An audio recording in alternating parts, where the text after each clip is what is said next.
تین باتیں کہوں گا چونکہ مدارس کے حوالے سے تو بہت باتیں ہیں۔ ایک بہت اچھی پکچر دکھائی جاتی ہے، کہا مولانا صاحب ہم چاہتے ہیں کہ مدرسوں سے ڈاکٹر نکلنے چاہیے، ہم چاہتے ہیں کہ مدرسوں سے وکیل نکلنے چاہیے، ہم چاہتے ہیں کہ مدرسوں سے سائنٹسٹ نکلنے چاہیے۔ تو میں نے ان سے کہا کہ بھائی صاحب ہم بھی چاہتے ہیں کہ کالج سے عالم نکلنے چاہیے، ہم بھی چاہتے ہیں کہ یونیورسٹی سے مفتی نکلنے چاہیے۔ آپ بتا دو آزادی کے بعد بھارت کے کس کالج اور یونیورسٹی نے 5 امام بھی اس امت کو دیے؟ آپ بتا دو، اگر دیے ہوں تو بتا دو بھائی، ہمارے گیان میں بھی اضافہ ہو جائے گا، ہم بتا دیں گے ہم نے کتنے دیے۔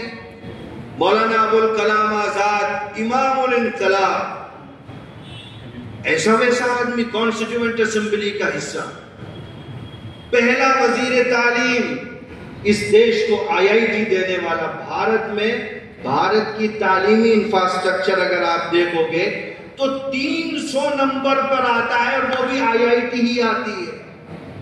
IIT ہٹا دو تو بھارت 1000 نمبر پہ بھی دنیا میں تعلیم کے معاملے میں نہیں۔ اس IIT کا معیار امام الہند مولانا ابوالکلام آزاد رحمت اللہ علیہ۔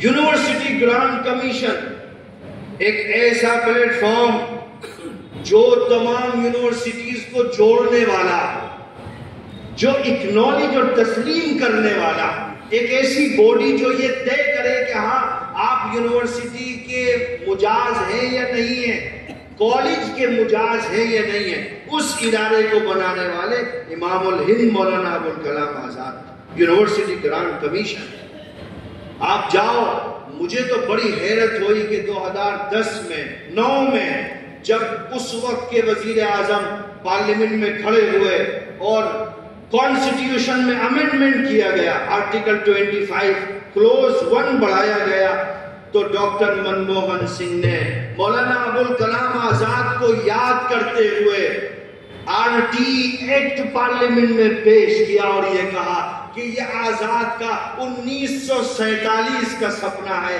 جس کو 2010 میں بھارت سرکار لاگو کر رہی ہے۔ اگر ہم مولانا آزاد کی بات کو 1947 میں مان لیتے تو تعلیم کے سلسلے میں آج بھارت امریکہ اور جرمنی سے آگے کھڑا۔ آزاد نے کہا تھا بھئی میں جس مذہب کو مانتا ہوں اس کی بنیاد ہے اقرأ بسم ربک الذی خلق، پڑھو اللہ کے نام سے۔ آپ کہتے ہو آپ جینے کے ادھیکار کو بنیادی حقوق بنا دیتے ہو، ٹھیک ہے، آپ سفر کے ادھیکار کو بنیادی حقوق بنا دیتے ہو، آپ بولنے کے ادھیکار کو بنیادی حقوق، ارے بابا تعلیم کو بنیادی حقوق کیوں نہیں بناتے؟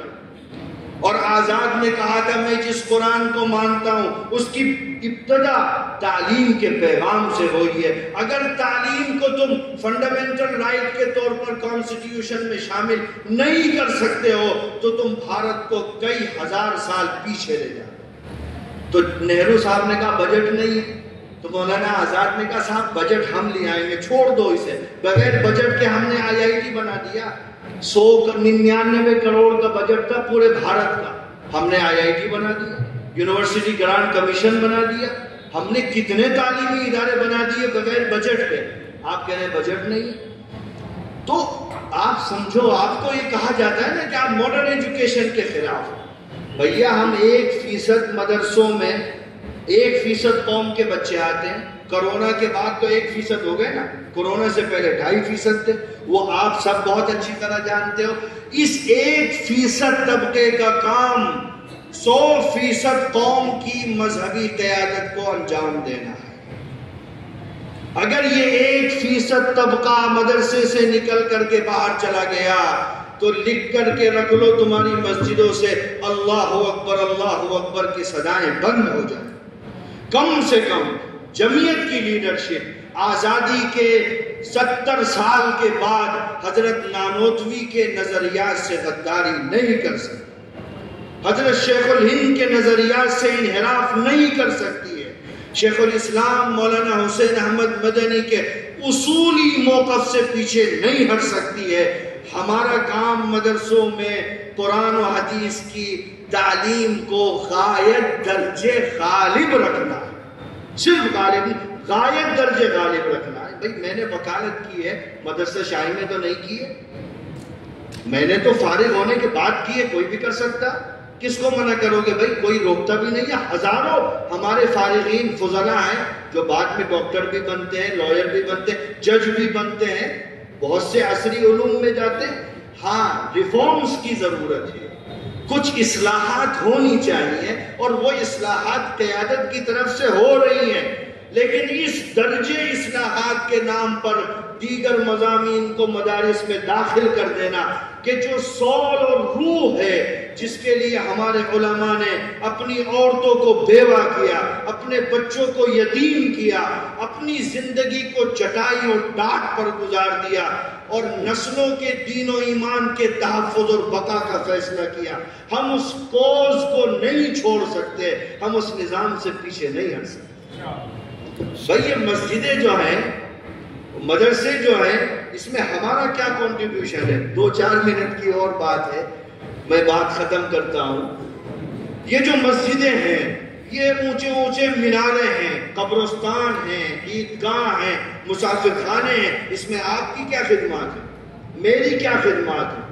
کچھ نہیں ہے۔ یہ ان اکابر امت کی خدمات ہیں کہ میرے سر پر ٹوپی اور چہرے پر داڑھی ہے، اور آج میں اتر پردیش کی راجدھانی میں کھڑے ہو کر کے قرآن و حدیث کی حفاظت کی بات کر رہا ہوں۔ یہ ان لوگوں کی قربانیوں کا نتیجہ ہے جو 100 سال اور 70 سال پہلے اس دنیا کو چھوڑ کر کے جا چکے ہیں۔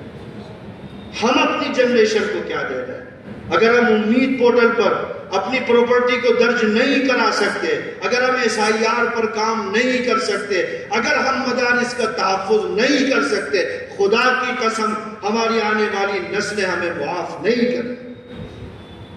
یہ اب ہمیں بنانا کوئی نیا کریشن نہیں کرنا ہے، جو کچھ ملا ہے اگر حفاظت کے ساتھ اس کو منتقل کر دیا جائے آگے تک، تو خدا کی قسم ہم اللہ کے نزدیک مقبول بندوں میں شامل ہیں۔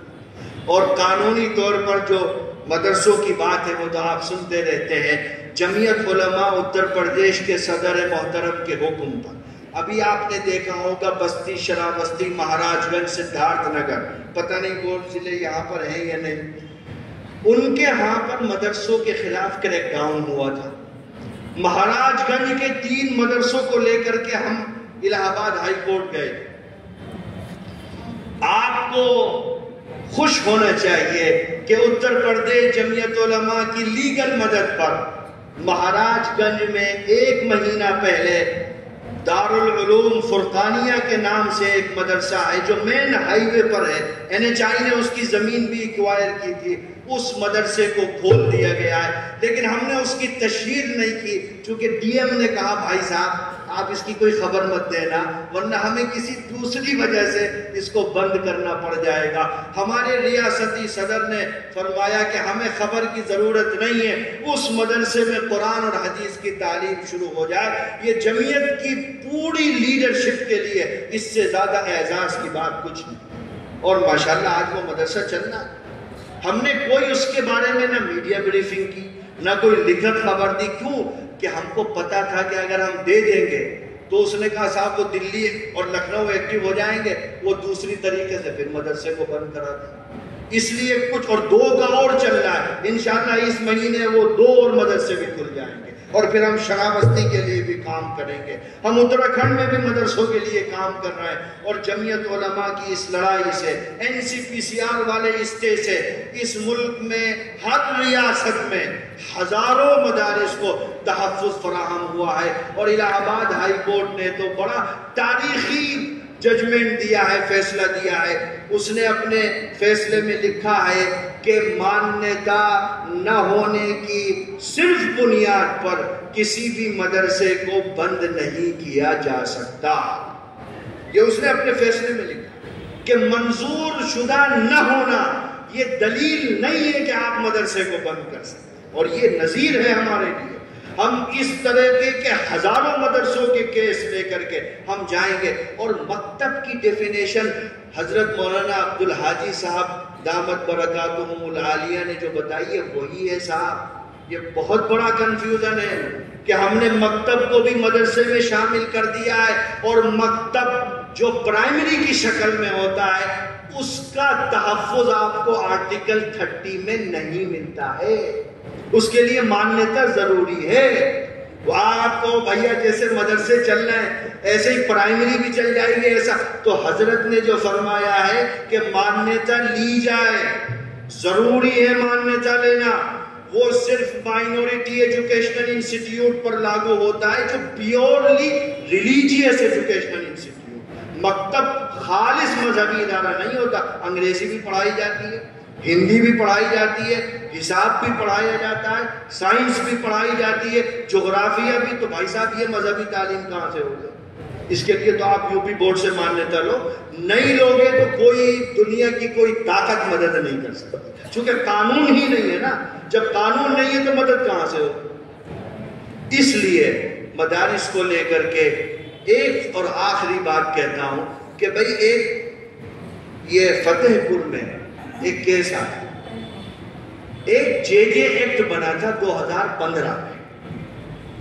اس میں یہ تھا کہ صاحب کوئی بھی جگہ پر نابالغ بچے اگر دارالاقامہ میں رہتے ہیں، جے جے ایکٹ 2015 کا سیکشن 41 سیکشن 41 میں یہ لکھا ہوا ہے کہ اگر نابالغ بچے کہیں رہتے ہیں تو ان کو رکھنے کے لیے پرمیشن لینا ہوگا آپ کو ڈسٹرکٹ مائنورٹی آفیسر سے۔ اب اس نے ہمارے مدرسے والے کو بیچارے کو لیٹر دے دیا کہ صاحب آپ کے یہاں نابالغ بچے رہتے ہیں، آپ نے پرمیشن لی ہے؟ کہ صاحب نہیں لیے، آپ بند کرو، مدرسہ نہیں چلا سکتے۔ ہم اس کا کیس لڑ رہے ہیں ہائی کورٹ۔ ہم نے کہا بھائی صاحب یہ یتیم بچوں پر لاگو ہوتا ہے جن کا ماں باپ نہ ہو، ہمارے ہاں تو ماں باپ چھوڑ کر کے جاتے۔ اس نے کہا پروف کیا ہے ماں باپ چھوڑ کے؟ تو میں نے ان سے کہا مولانا صاحب سے، بھائی تمہارے ہاں کتنے بچے ہیں؟ کہا صاحب 54 بچے ہیں۔ ہم نے کہا 54 کے ماں باپ تک آپ جاؤ یا ان کو بلاؤ، ایک فارم بناؤ، اس پر ان کے دستخط لو کہ میں اپنی مرضی سے اپنے بچے کو اس مدرسے میں چھوڑ رہا ہوں، اور دستخط لے کر کے وہ فارم اپنے رجسٹر میں رکھو۔ کل اگر کوئی جے جے ایکٹ کا حوالہ دیتا ہے کہ بھائی ان کے ابا اپنی مرضی سے چھوڑ کے گئے، تو ان پر یہ ایکٹ لاگو ہی نہیں ہوتا۔ اس لیے جتنے مدرسوں میں نابالغ بچے ہیں 18 سال 15 سال نہیں 18 سال کے نیچے کے جو بچے ہیں، آپ داخلے کے وقت ہی ایک فارم بنوا لیجئے، بہت سے لوگ بنوا بھی چکے ہیں، تو آپ ایک فارم بنا کر کے ایک لائن اس میں بڑھا دیجئے کہ صاحب میں اپنی خوشی سے اپنی مرضی سے اپنے بچے کو مدرسہ اسلامیہ دارالفرقان میں چھوڑ کر جا رہا ہوں، اور ابا سے نیچے دستخط لے لیجئے، بات ختم ہو گئی۔ یہ ایکٹ آپ پر لاگو ہی نہیں ہوتا۔